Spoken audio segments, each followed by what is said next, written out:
दोस्तों, प्रकाश knowledge solution channel पर आपका स्वागत करते हैं।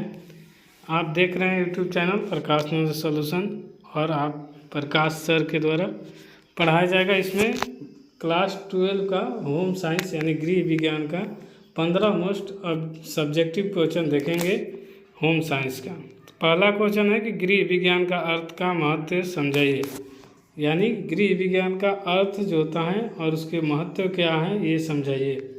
तो गृह विज्ञान एक ऐसा विषय है जो परिवार, स्वास्थ्य, पोषण, अस्त्र, वस्त्र, बाल विकास तथा गृह प्रबंधन का अध्ययन करता है। इसका उद्देश्य परिवार के जीवन स्तर को बेहतर बनाना है। यानी कह रहा है कि जो आप देखते हैं कि जीवन में जैसे बच्चे का जन्म होता है तो उसमें परिवार का महत्वपूर्ण भूमिका होता है। परिवार के सदस्य में एक महत्वपूर्ण व्यक्ति होते हैं जो मुखिया कहलाते हैं। तो उनका काम है कि बच्चे का स्वास्थ्य ठीक रहे, यानी बीमार हो के तो उसे ठीक कराएं या फिर अच्छा खाना दे तो बीमार ना पड़े। तो स्वास्थ्य, पोषण मतलब कि अच्छी खाना खिलाना, वस्त्र यानी जो उसको कपड़ा पहनाने का है, अच्छा वस्त्र पहनाना या फिर जो उनकी औकात है वो वस्त्र पहनाना, बाल विकास मतलब कि युवा अवस्था में कुछ खेलने की चीज़ मांगता है तो उस सब का प्रबंध कराना, यही गृह प्रबंधन का अध्ययन करता है। इसका उद्देश्य होता है परिवार के जीवन स्तर को बेहतर बनाना और उनका कार्य है कि परिवार जितना है सुखी में रहे और यही काम होता है। गृह विज्ञान का अर्थ है और यही महत्व है कि यानी एक व्यक्ति का उत्तरदायी है कि अपने बाल बच्चे का पालन पोषण बढ़िया से करे और उसे खिलाए पिलाए अच्छा चीज़ और बढ़िया से उसका जीवन स्तर करे। दूसरा है संतुलित आहार क्या है।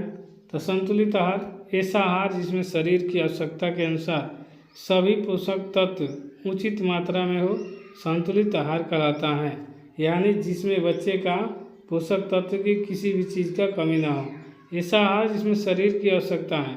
अब मान लीजिए बच्चे को मन कर रहा है ये खाने का तो मन से नहीं होता है, उसका देखिए कि प्रोटीन की कमी है तो प्रोटीन खिलाइए, उसके पोषक तत्व दाल चना जौन मांगता है उसे खिलाइए, उचित मात्रा में उसे संतुलित आहार दे, यानी सब अनाज का बराबर मात्रा रहे, जिसे ही हम संतुलित आहार कहते हैं। अगला क्वेश्चन है कि खाद्य स्वच्छता का महत्व लिखिए। तो खाद्य स्वच्छता का महत्व भोजन से दूषित नहीं होता है, रोगों को रोकथाम होती है, स्वास्थ्य अच्छा रहता है। यानी खाद्य स्वच्छता रहेगी तो भोजन शुद्ध रहेगा, भोजन दूषित ना रहेगा तो रोग नहीं होगा और रोग नहीं होगा तो शरीर स्वस्थ रहेगा। यानी आपको खाना पर ही मेन चीज़ निर्भर है कि आप जो खाना खा रहे हैं उसे खाना को खराब मतलब कि उसमें दूषित मतलब कि कोई खराब पेय पदार्थ ना हो और उससे बीमार ना पड़ेंगे और उससे रोकथाम नहीं होगा तो बच्चे स्वस्थ रहेंगे। तो बच्चे का स्वस्थ रहना ही या फिर कोई व्यक्ति को अच्छा खाना खाएंगे तो स्वास्थ्य ठीक रहेगा तो खुशहाल रहता है। क्योंकि कहा गया है कि सबसे कोई तकलीफ़ है तो जिसके शरीर में तकलीफ़ है, रोग दुख से बड़ा तकलीफ़ कुछ नहीं है। इसलिए रोग दुख ना हो, इसलिए बढ़िया से आप खाना स्वस्थ खाइए और मस्त रहिए और पढ़ते रहिए। कह रहा है जल का स्वास्थ्य का क्या महत्व है। जल का पाचन, रक्त संचार, शरीर का तापमान, यानी जल का पाचन यानी कोई भी भोजन करते हैं तो जल से ही पाचन शक्ति में मदद होती है। रक्त संचार और रक्त को भी इधर उधर करने में, यानी हमेशा ब्लड इधर उधर होते रहता है, शरीर में दौड़ते रहता है, पानी स्वस्थ रखता है। शरीर का तापमान, आपका शरीर का कितना डिग्री टेम्परेचर रहना चाहिए वो बनाए रखता है पानी। नियंत्रण एवं अवशिष्ट पदार्थों को बाहर निकालने में सहायता करता है। जैसे कि मतलब कि आप जो खाए अच्छा चीज़ है तो आपसे ब्लड बनेगा और जो नहीं है तो मल के द्वारा बाहर निकल जाएगा। यानी जो खराब चीज़ है उसे मल द्वारा बाहर निकल जाता है और अच्छा चीज़ से खून बनता है, शरीर स्वस्थ रहता है। आहारीय मिलावट क्या है। आहार में मिलावट, खाद्य पदार्थ में सस्ते या हानिकारक पदार्थों को मिलाना आहारीय मिलावट है। आहारीय मिलावट में मतलब कि कम पैसे के लिए खराब केमिकल मिला देना और उसी तरह जैसे कि आजकल देखिएगा धनिया पाउडर है उसमें कुछ गर्दा मिलाकर डाल दे रहे हैं, फिर लाल मिर्च को देखिए उसमें ईंटा पीस कर डाल दे रहे हैं। तो ये सब उस स्वास्थ्य के साथ दूसरे का खेल रहा है। लेकिन लोग को भी समझना है कि पिसा हुआ चीज़ पर भरोसा नहीं कर सकते, उसे लेकर घर अपने यूज करें, थोड़ा मेहनत करें तो स्वस्थ रहेंगे और आहारीय मिलावट से दूर रहेंगे। 6वां क्वेश्चन है कि शिशु विकास के प्रभावित होने वाले कारक कौन है। तो आनुवंशिकता है, पोषण है, वातावरण है, स्वास्थ्य है तथा शिक्षा शिशु विकास को प्रभावित करते हैं। यानी जिस बच्चे का शिशु मतलब कि जौन बच्चा जन्म लिया उसको अनियमितता मतलब कि खाद्य पदार्थ में कमी, पोषण यानी खाना पाना खराब दीजिएगा, वातावरण मतलब कि वहाँ कैसा टेम्परेचर चाहिए उससे, मान लीजिए बच्चे को आज गर्मी के दिन है तो पंखा होना चाहिए, ना है तो फिर उसके लिए हानिकारक है। स्वास्थ्य बहुत महत्वपूर्ण है किसी भी चीज़ के लिए बताएं। शिक्षा बहुत ज़रूरी है, कोई बच्चा के लिए शिक्षा ना रहेगा तो बात बात पर चिढ़ जाएगा, शिक्षा होना बहुत ज़रूरी है। अल्प शिक्षक होना भी बहुत खराब है, कम ज्ञान होगा तो बहुत ज़्यादा गुस्सा होगा, बात बात में बच्चा झगड़ा करेगा, इसलिए भरपूर शिक्षा होनी चाहिए, विकास होनी चाहिए मतलब शरीर मजबूत होना चाहिए। यही शिशु विकास का प्रभावित होने वाला कारक है। 7वां है कि टीकाकरण क्यों आवश्यक है। टीकाकरण बच्चे को विभिन्न संक्रामक रोगों से बचाता है और रोग प्रतिरोधक क्षमता बढ़ाता है। हालांकि देखिए ये तो हम कह देंगे टीकाकरण से होता कहाँ है कि जैसे मान लीजिए सर्दी हो गया तो उसका सर्दी ऑटोमेटिक ठीक हो जाएगा क्योंकि इम्यूनिटी क्षमता मिल जाएगी, या फिर उस बच्चे को मजबूत हो जाएगा, उसे कोई रोग होगा तो रोग को हराने में अपने मजबूत शरीर से हरा सकता है। इसीलिए टीकाकरण बहुत ज़रूरी है। उस वक्त तो बच्चे का कष्ट होता है लेकिन पूरी उम्र उसके लिए अच्छा हो जाता है, इसलिए टीकाकरण लगवाए बच्चे को। टीकाकरण बच्चों का विभिन्न संक्रामक रोगों से बचाता है और रोग प्रतिरोधक क्षमता बढ़ाता है, यानी रोग से लड़ने के लिए क्षमता शरीर में विकसित करता है। उपभोक्ता संरक्षण का अर्थ बताइए। उपभोक्ता के अधिकार की रक्षा तथा उन्हें शोषण से बचाने की व्यवस्था को उपभोक्ता संरक्षण कहते हैं। उपभोक्ता संरक्षण का अर्थ हुआ कि जैसे बच्चे को कोई भी चीज़ ऐसा चीज़ खिलाइए कि जिसे उसे अच्छी तरह स्वास्थ्य और कोई उसे कमज़ोर ना बनाए, किसी भावना से हीन भावना से ना देखे, ऐसा बच्चे के दिमाग में भी ऐसा बात रखने दीजिए कि आप किसी तरह से कमज़ोर नहीं है, किसी तरह से डरने की बात नहीं है, सब चीज़ मजबूत है। यही उपभोक्ता संरक्षण का अर्थ है। हाँ दोस्तों, प्रकाश नॉलेज सॉल्यूशन पर अगर यूट्यूब चैनल पर देख रहे हैं तो इसे लाइक शेयर सब्सक्राइब जरूर कीजिए। आपका प्यार बनाए रखना हमारे लिए बहुत महत्वपूर्ण है। आप जितना हो सके शेयर कीजिए। आपके साथ कोई और दोस्त पढ़ता है उसके पास ज़रूर भेजिए ताकि उनको वीडियो पसंद आए तो लाइक शेयर सब्सक्राइब जरूर करें, ताकि हमें वीडियो बनाने में और आपका सहायता करें। क्योंकि वीडियो हमारा बनाने का एक ही उद्देश्य है कि बच्चे पढ़े और फ्री का वीडियो दिया जाता है, आपसे कोई टैक्स नहीं लिया जाता है, 1 रुपया भी इसे नहीं लिया जाता है। इसलिए ज़्यादा से ज़्यादा बच्चे को शेयर कीजिए, जोड़िए और बताइए। और ज़्यादा से ज़्यादा इसका ऑफलाइन बैच हमारे इंद्रात कला में चलता है, तो यहाँ पर भी आके पढ़ सकते हैं। कराए बचत का महत्व लिखिए। बचत भविष्य की आवश्यकताओं, आपातकालीन परिस्थिति तथा आर्थिक सुरक्षा के लिए आवश्यक है।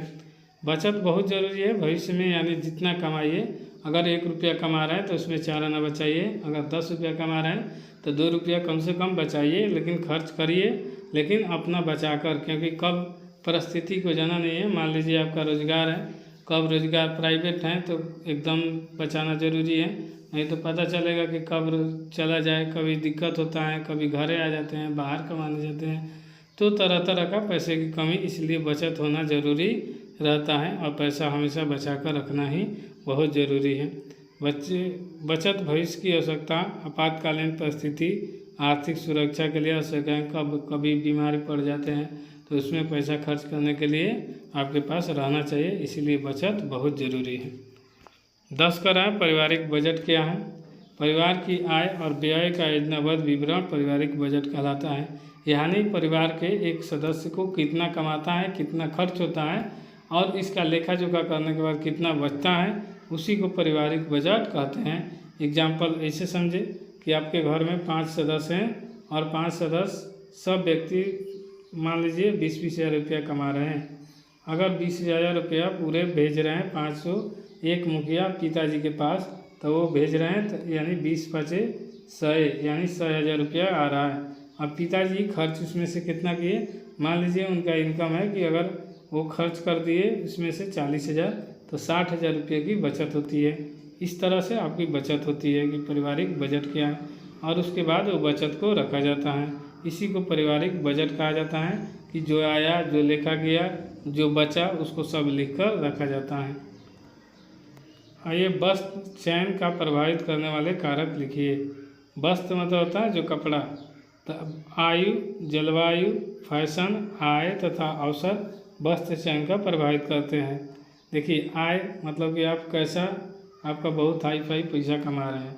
मान लीजिए कि एग्जांपल, हम किसी महीना में 20,000 रुपया कमा रहे हैं, या फिर 30,000 रुपया लिख लीजिए। अगर हम 20,000 रुपया कमा रहे हैं तो हम थोड़ा नॉर्मल कपड़ा या नॉर्मल जूता पहनेंगे, लेकिन वहीं हम 50,000 रुपया कमा रहे हैं, मान लीजिए हम 50,000 रुपया कमा रहे हैं और 50,000 रुपया कमा रहे हैं, तो इसमें हम ब्रांड का सोचेंगे कि यानी नाइक का जूता हो, बढ़िया बढ़िया चप्पल, मतलब कि बढ़िया हाई, सब चीज़ ब्रांड का खोजेंगे, क्योंकि हमारा इनकम बहुत ज़्यादा आ रहा है, और इनकम ज़्यादा आएगा तो आपको खर्च करने में भी कोई दिक्कत नहीं होता है। जलवायु, अब मान लीजिए कि ठंडा के दिन है तो आप कोट किनिएगा, ये ज़रूरी है, और अगर गर्मी के दिन है तो नहीं खरीदिएगा, क्योंकि उसमें पहनने का, गर्मी में स्वेटर थोड़ी पहनेंगे। फैशन, फैशन की मतलब दुनिया जैसी देखती है उसमें पहनेंगे। अगर आपके पास इनकम ज़्यादा है तब, अगर फैशन नहीं कर पाएंगे जब पैसा नहीं रहेगा। आय, ये आय वाला बता दिए कि 50,000 हो तो 25,000 हो तो कैसा आप पहनेंगे। और अवसर, अवसर मतलब होता है कि अगर शादी में गए हैं तो उसके लिए वस्त्र अलग होता है, किसी फंक्शन में, बर्थडे पार्टी में गए तो उसके लिए भी अलग होता है। तो ये सब कारक को देखकर प्रभावित करता है वस्त्र चयन कि कब कहाँ कैसा पहनना है। कपड़ों को देखभाल क्यों आवश्यक है। उचित देखभाल से कपड़ों की आयु बढ़ती है तथा उनका आकर्षण बना रहता है। यानी कपड़ा को देखभाल मतलब, कपड़ा देखिए जैसे गंदा हो गया तो उसे खींच कर रख दिए और फिर उसे पहन लिए। अगर ना, तो मान लीजिए कि खाली गंदा हो गया उसे फिर छोड़ दिए तो उसमें जो कचरा लगा है तो फिर वो कपड़ा को हमेशा ख़राब कर देगा। अगर वही कपड़ा को आयरन प्रेस देकर रखते हैं तो कभी भी यूज कर सकते हैं। और आकर्षक मतलब कि उसे देखने के लोग देखेंगे, तो इसलिए कहा जाता है उचित देखभाल कपड़े की आयु को बढ़ती है तथा उनका आकर्षण बना रहता है। अब 13 क्वेश्चन कर रहा है, गृह सज्जा का क्या महत्व है। गृह सज्जा का घर को सुंदर, आरामदायक तथा आकर्षक बनाती है। गृह सज्जा मतलब घर बहुत अच्छा होना चाहिए, आरामदायक होना चाहिए, पंखा उनका लगा रहा है, गर्मी के लिए हीटर भी लगा रहा है, ये सब होनी चाहिए, यही आरामदायक कहलाता है। अब 14 क्वेश्चन है, परिवार के लिए आहार नियोजन क्या है। परिवार के सभी सदस्यों का आयु, स्वास्थ्य एवं आवश्यकताओं के अनुसार भोजन की योजना बनाना आहार नियोजन कहलाता है। यानी परिवार के सभी सदस्य को आयु, स्वास्थ्य और आवश्यकता के अनुसार भोजन की योजना बनाना आहार नियोजन कहलाता है। अब जैसे कोई बूढ़ व्यक्ति हैं और उनको सिंघाड़ा रोज खिलाइए तो उनका शरीर स्वास्थ्य खराब हो जाएगा। अगर आप नए बच्चे हैं तो आप खाइए सिंघाड़ा, लेकिन बूढ़ पुरानियों के लिए थोड़ा वैसा खाना खिलाइए जो इनको पच जाए, उनको कोई तकलीफ़ ना हो, इसलिए उनको नॉर्मल खाना ही देना चाहिए।